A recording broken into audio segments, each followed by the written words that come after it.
Hey, folks. Well, my apologies for being absent for so very long. But yeah, a lot of life stuff going on there. And actually, it's a bit embarrassing to admit this, but I actually did a recording of in two parts. Had to break it up of my review for Heretics of Dune, the fifth installment in Frank Herbert's classic anthology. And yeah, somehow videos got lost. Problem is, I do a lot of videos, a lot of recordings, Zoom meetings, and well, stuff for podcasts, interviews, etc. And so sometimes, yeah, innocent videos get deleted in the mix. But yes, I was determined to get back to this because this is a series I really wanted to finish.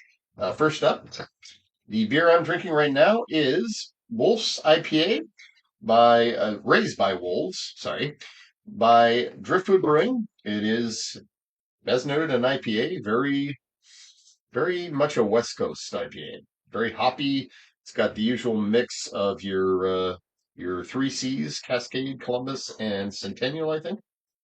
And that's just not based on a reading of the label, just based on the taste itself. Very citrusy, tropical, and yeah, even a hint of passion fruit and pineapple, but strong and herbal in its flavor. So, um, as I'm sure I mentioned it before in the course of this series, Heretics of Dune is one of my personal favorites. Now, a lot of people also said this a bunch of times there in the course of these reviews. That yeah, a lot of people who have read the Dune books, or they've most have read the first, based on just people I've talked to, and many other people have read the first three, but rarely do you meet people who have read all six.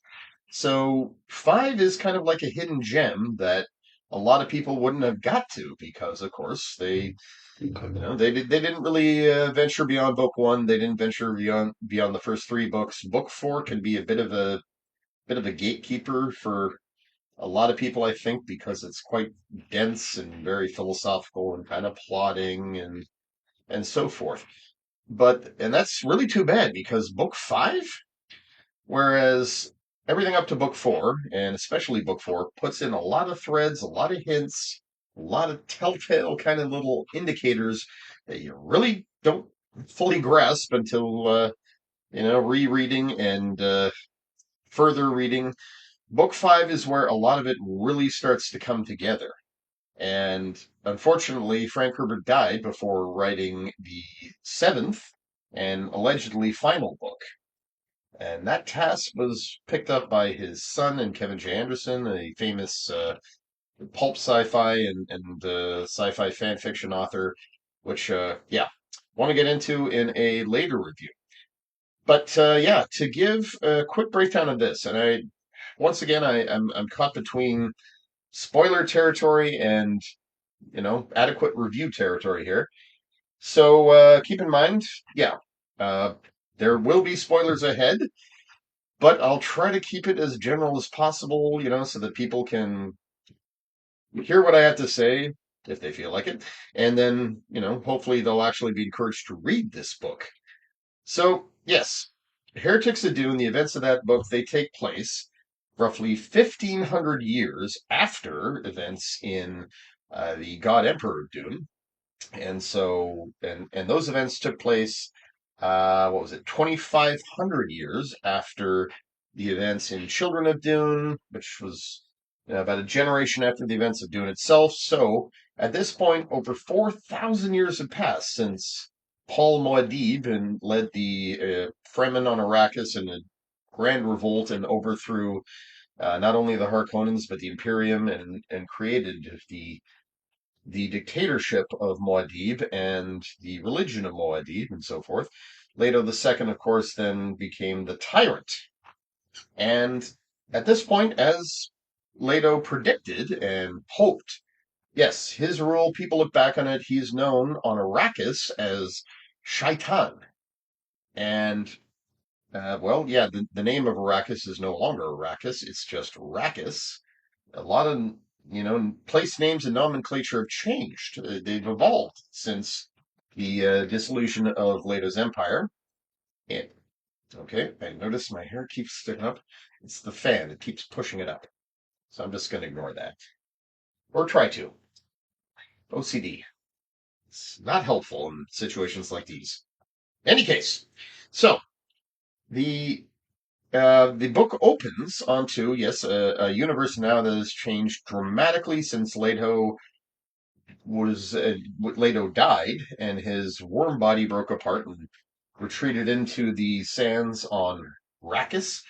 And as predicted, as he foretold, Arrakis has now changed back into a desert planet. So the worm body that broke apart there, the sort of sand trout and young worms there, they once again they triggered an ecological change on Arrakis. Not going to get used to that. On Arrakis, that turned it back into a desert planet after Leto II oversaw its ecological transformation. So the worms are now there again, and the spice is once again flowing. But this came after a period known as the famine times, because once Leto was gone, essentially spice distribution ceased. And so, yeah, the famine times were basically when the Imperium, the known universe, was without spice.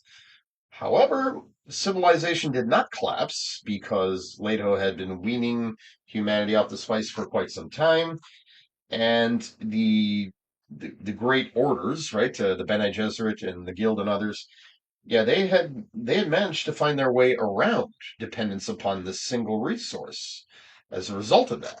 And in addition, all of Leto's dictatorial proscriptions, right? He forbade interstellar travel except for official, you know, factional business, right? And basically, yeah, imperial business. And he also made sure that people on the various planets that made up the Imperium, they were not allowed personal flyers or shuttles of any kind.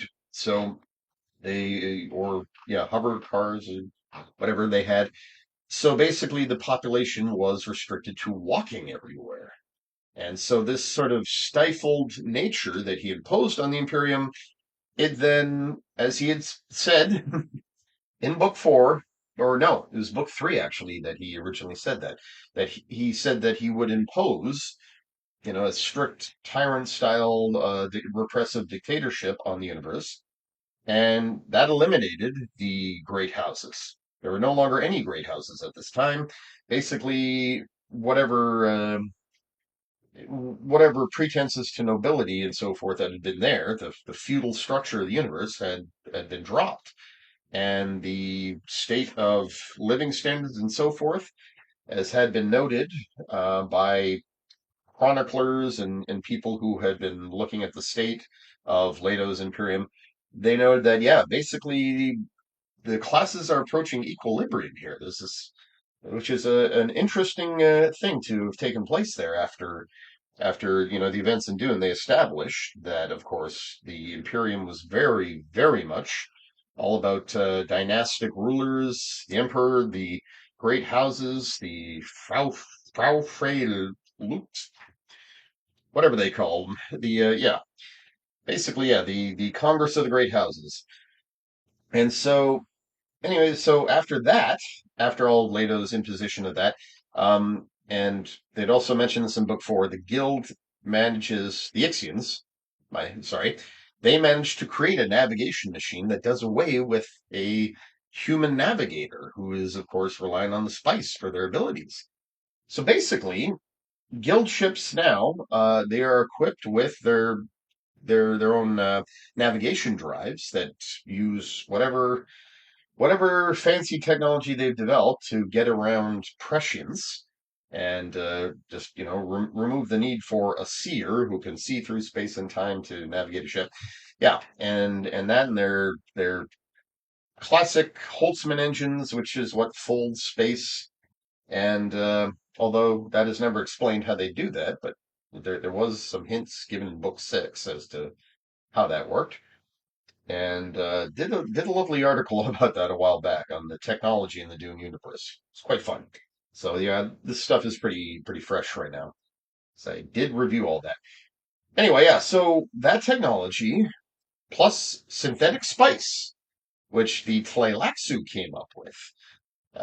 All these were in response to Leto's dictatorship in the famine times. And the other thing that was mentioned in book four was the technology for no chambers, and that's been scaled up to no ships.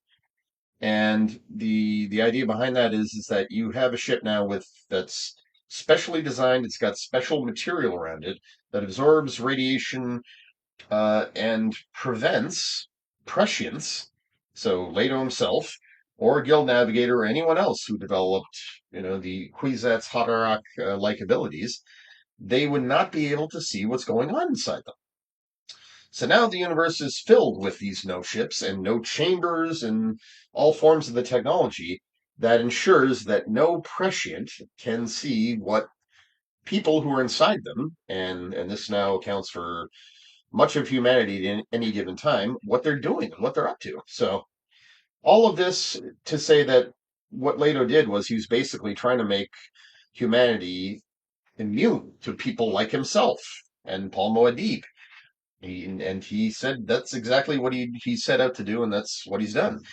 And furthermore, his imposition of the no travel, the travel bans, and the walking everywhere and all that stuff, yeah, as he said, that would produce, when he was gone, its opposite.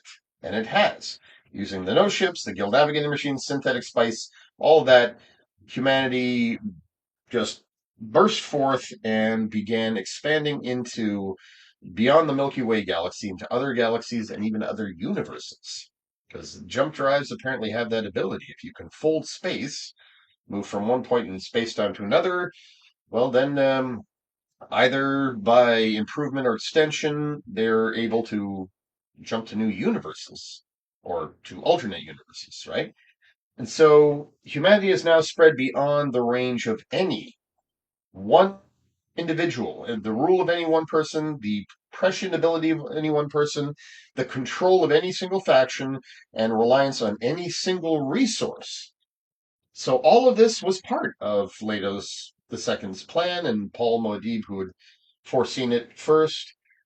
And so, yeah, you now have a um, a system of politics in which you've got factions. Yes, the Bene Gesserit are still there, the Ixians are still there, the Guild is still there, although they have no monopoly at all anymore. Um, I could be wrong about that. Have to double check that, but I believe the Guild is still there. And the Tleilaxu are still there too. And they get a lot of page time in this book because it's revealed exactly who they are and what they've been up to, and it's really quite fascinating and even a little bit creepy. But actually, it's very creepy. Um, Suffice it to say, no spoilers, but a little hint. They reveal the Tleilaxu secret to just about everything they do, cloning Golas, the resurrected people, and the synthetic spice, everything they develop. It's all attributed to their axolotl tanks, and we find out exactly what those are with creepy consequences. Um, and so, into all this, I think I've covered all the changes. Yeah, into all this, there is now what is released near the beginning of the book is the Atreides Manifesto. And it's basically saying that, yeah, we are the Atreides, we are Legion, because Leto the Second bred the Atreides genes into as many bloodlines and people as possible. But the trick of it is that none of these people are Kwisatz Haderachs. Instead, they've been gifted with a certain latent prescience, right?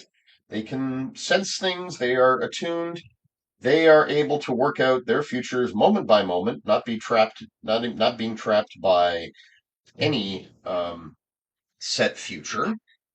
And at the same time, yeah, they are able. They've got a certain sensory awareness that is very heightened, and yeah, that is released. And so the Bene Gesserit and the those who wrote it, this Atreides manifesto, they're now basically trying to figure out exactly what was the tyrant's plan here. We've seen the effects, but what was his end game? What was the long-term aim? And as part of that, they have, and this is all stuff you'll read in just the first few chapters, so it's pretty safe. But they've started resurrecting the Duncan Idaho Golas again. And yeah, Leto the Second, as we saw in book four, he kept creating Duncan Idaho companions for himself, Golas, which he then bred with his fish speakers, and that's how he bred the Atreides genes into as many lines as possible. They've now resurrected him because they're hoping to figure out what was that all about. Because they figure his breeding program, the way he had, commandeered that from the Bene Gesserit, that was his big main thrust. That is the big unknown where he is going with that. And also, in and around all this, we learn that there is a new faction that is returning from what was called the scattering, right? Humanity going to all these distant places, distant universes.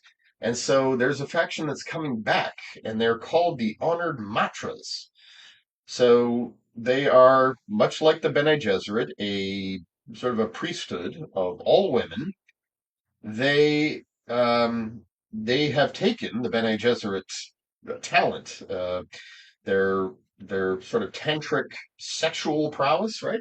Something they're all trained to do, that they have a great skill in, basically seducing men of power and import, and then siring their offspring, and who are then raised as girls always in the Bene Gesserit as a way of carrying on these bloodlines, and they were doing that for thousands of years, right? Trying to capture all the necessary bloodlines and ultimately distilling them to the point where they give birth to a man. Paul Muad'Dib became that man, that contained all the necessary genetic traits to be the Kwisatz Haderach, right? So basically, just yeah, constant mixing in the hopes that that would produce their special being, with the help of Spice, of course, given who had all the Bene Gesserit strengths. And it does, of course, sound sexist and so forth, but the reasoning being that genetically speaking, right, women can carry on all these genetic markers in the X chromosome, but by the time you get to a certain point, it's like, now we want all those to manifest, because not all of them are, because the two X chromosomes, they will cancel each other out. So in the same way that certain genetic diseases are passed on through the women in the family in a matrilineal fashion, only the boys will manifest them. So, what am I thinking of? Hemophilia. That's a good example. And there are many others, right? It's like, yeah, in this case, instead of diseases, though, they're passing on abilities, and of course, the Kwisatz Haderach would manifest them all. He would have perfect memory, perfect predictability, etc. And yeah, so they've done much the same thing. But yeah, the sexual prowess, right? The honor matras, they've taken it to a whole new level. They can reduce any man to a servile individual through imprinting, which means basically having sex with them. And it's like, once an honor matra has done that with you, you are theirs. You are incapable of not doing as they say, because yes. And they're also extremely good fighters and just ruthless. Instead of spice, they use some kind of adrenal stimulant that is talked about, and it gives their eyes an orange irisy look, rather than the blue and blue that Spice did. So they're coming back now, and basically, you have a sort of an interplay of agendas there, whereas the Bene Gesserit are trying to figure out Leto's big plan, and they're looking at that through the Duncan Idaho Golas. the Tleilaxu are looking to now make their move and establish dominance, and their face dancers are a big part of that. And in come the honored matras as well, and they too are looking for dominance. So all this is happening, and it's all playing to, they're all dancing to a tune that Leto the Second basically is still running. So it's like, yeah, everything that we have now puts us beyond the control of any tyrant, any prescient. Leto the Second is still alive in a sense, because all the worms that are there on Arrakis now, they contain a pearl of his wisdom, as he described it, right? So they each got a little bit of his consciousness in them, which, as he explained, that they have more ganglia, a more developed nervous system, so they are in fact aware. They're not just these big dangerous things, and and they can respond to people, people who have the genetic ancestry of the Atreides line, and that produces some very very interesting patterns there too. So yeah, um, I will say this, yeah, kind of a spoiler, but yeah, one girl in particular on Arrakis finds out purely by accident that she can command the worms, and yeah, her name is she is a descendant of Chani and a descendant of Siona, who was also a descendant of Chani, and she was from book 4. She's the one who took Leto the Second down. Yeah, and she's Shiana. And this was not known, but of course, once they realized, yeah, she can command the worm, and the priests start fawning over her, thinking she's a prophet, that is revealed. All I'm going to say about that, but that too is an early book thing that we learned, and yeah, and so of course efforts are on from both the Tleilaxu and Bene Gesserit to try and acquire her, right? Because it is strongly believed, yeah, she has abilities here. She is the key to something of this. So yeah, they do realize, even though we are now such a fruitful and multiplied species, even though we are broken free of all constraints that were imposed by the old Imperium, including the whole Bene Gesserit breeding program, we're still dancing to Leto's tune because he foresaw all of this, and he basically gave us the tools we needed to make the next move. And what that is slowly revealed as the book goes on. And by the end, hmm, well, let's just say the stage is set for, yeah, a major confrontation. I'm not going to say who. No, no, can't say that either. Uh, the stage is set for a major confrontation, um, and um, and yes, and it is the Bene Gesserit do realize that, yeah, this was Leto's plan. It's like things are unfolding in such a way, and we're here with the requisite tools that we need, which includes that whole Atreides latent prescient awareness, the ability to make just judgments, major judgments for which, the universe, all major events that are happening, things will turn on that at any given time, that as many of us as possible are able to do that. And instead of being reliant on one leader in particular, there's many players now contributing to the ultimate goal, and they have that sense of necessity, the well, as Paul called it, terrible purpose or species memory, that allows them to understand what they need to do, what ultimately serves survival, and yeah, the ability to carry on. So yeah, and the book has some very good characters, some very good action, and yeah, ultimately, let's see. Miles Tegg is a major character in there. He's the Bashar for the Bene Gesserit, so their military commander, and he is basically, yeah, he's responsible for a lot of the action and fighting in there, and There's Odrade. She is a sister too. And yes, they are. Both of their ancestry reveals some interesting things. Shiana is another. And who am I forgetting? Oh, yeah. Waif, Waif. He's the Tleilatsu master, one of 12, who is featured very, very prominently in this. And yeah, all of their actions, all of their behaviors in this, yeah, they're all very, very interesting and telling. And um, at the end, yeah, the scrappy group and several other characters who are there with them, yeah, they end up doing some pretty cool things. Anyway, that sets the stage for book six, which sort of ties the knot on some of these many cool threads, but then introduces, another major one. Because it's like, yeah, for the big mysteries that are presented in the book, some of which are revealed, right?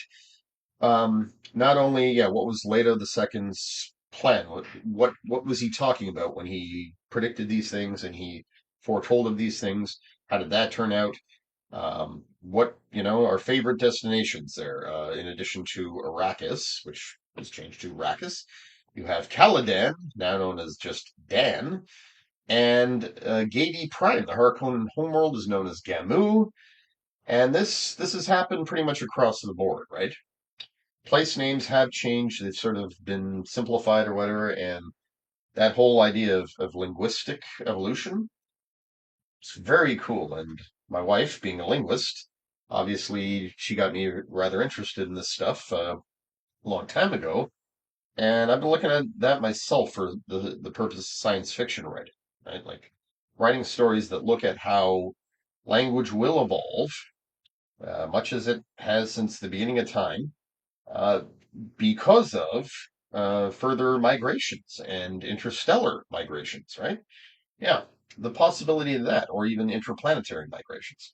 So, all that and then some is then happening, and the other major mysteries, yeah. It's like, who are the honored matras, right? They have similarities to the Bene Gesserit, but they're not just Bene Gesserit sisters who went out there and are coming back.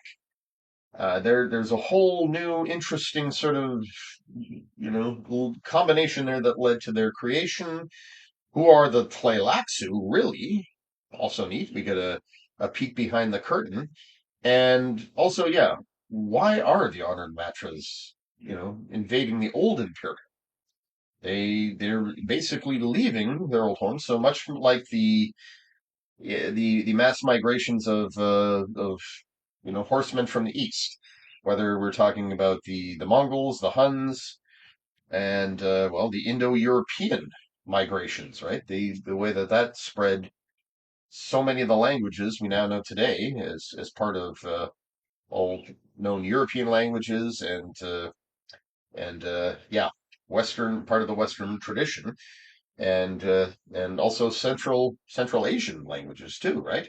Hindi and Farsi, these are all descendants of some of those migrations. It's like, yeah, why did these folks suddenly just start branching out?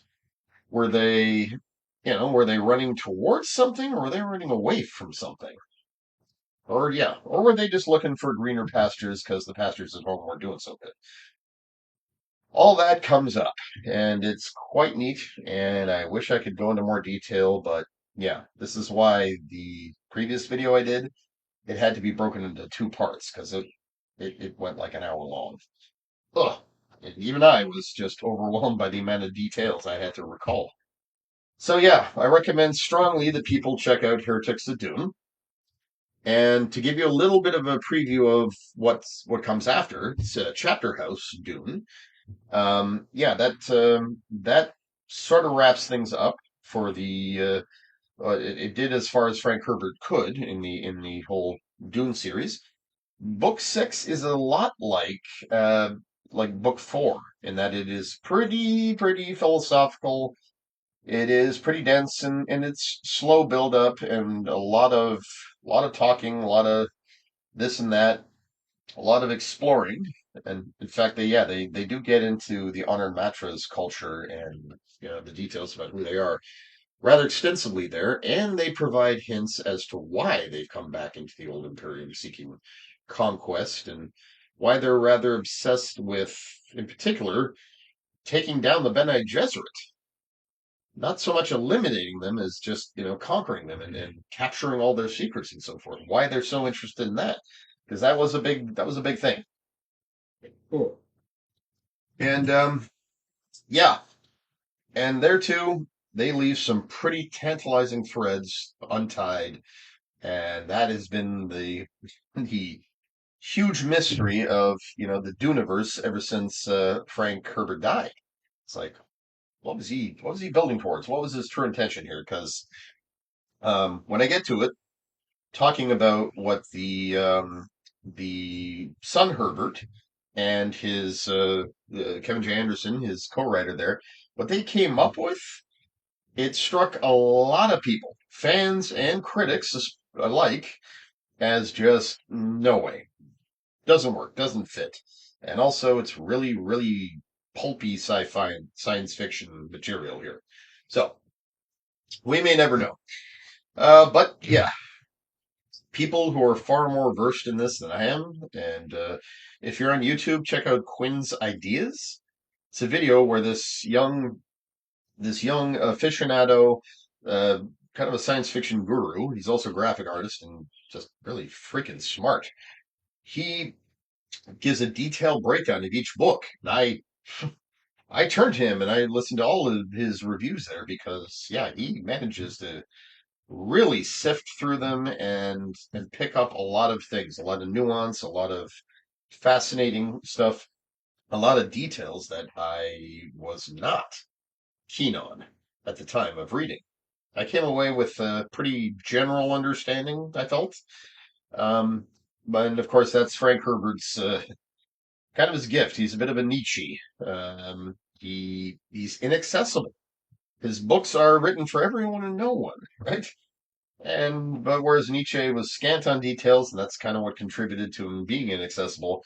Yeah, Frank Herbert gave a lot of detail. It just wasn't really clear what he was saying all the time. It does require a few readings really to get the nuance. And if you don't have time for that, like most people, yeah, checking in with a truly gifted nerd like Quinn, for example, uh, well, that works too. Anyway, so that's all for now. That's Heretics of Dune down. So I've got just one more to do in the Dune saga, and beyond that, I was still hoping to do some books by don't tell me, Neuromancer, William Gibson. Thank you. By William Gibson, because yeah, whole swaths of his writing there I haven't covered at all. That includes the Bridge trilogy, and I believe I got one more in the Sprawl trilogy. Wouldn't mind tackling the Big End trilogy. Problem is, yeah, it's like how far this whole review process goes. It's really just a matter of yeah. As long as I'm going, I'm gonna end up just keep going. So yeah, I want to cut it off at a certain point here, just because there is not a lot of time for these reviews these days. Um, and oh, if I cannot leave you with one section here, I earmarked the page just so that I could. And one quick correction: WAF is spelled WAFF, not IF. That's okay. Anyway, words that Leto the Second left behind in this story, and without context, they're not going to be a spoiler, so I feel okay. And it's basically writings that he left behind. In what form, where, and to what end, you cannot say. But yeah, they're all written in the Atreides battle language of Chakobza, so yeah. It said, "Why did your sisterhood not build the Golden Path?" So it's clear he's addressing the Bene Gesserit. This was a message for them. You knew the necessity. Your failure condemned me, the God Emperor, to millennia of personal despair. My words are your past. My questions are simple. With whom do you ally? With the self-idolaters of Tleilaxu? With the fish-speaker bureaucracy? With the cosmos wandering guild? There's Flora. With the Harkonnen blood sacrificers? Suppose they're still around in some sense? With the dogmatic sink of your own creation? How will you meet your end? As no more than a secret society? Oof. And yeah, basically, noble purpose, which was the a term that the Bene Gesserit used, right? They, or rather, Paul used that terrible purpose was what he believed he possessed, and then he later changed that to species memory. Leto the second was the one who said, yeah, all these abilities and so forth, and the whole necessity thing, oh yeah, fine and good, whatever. But unless it's for a noble purpose, it's nothing. It serves no end except personal aggrandizement. So yes, it was a call to action basically towards the Bene Gesserit. And from that, Odrade, who is one of the recipients of this, she interprets it correctly. She understands what it means, and it basically means join me on the golden path now at this critical juncture in history. And that ends up being a very, very fascinating and interesting time there. So, more on that in the next installment there. And thank you for listening, everyone who's actually been with me so far. I just want to say my heart goes out to you. That, Elon, is how you do that right, asshole. Take care.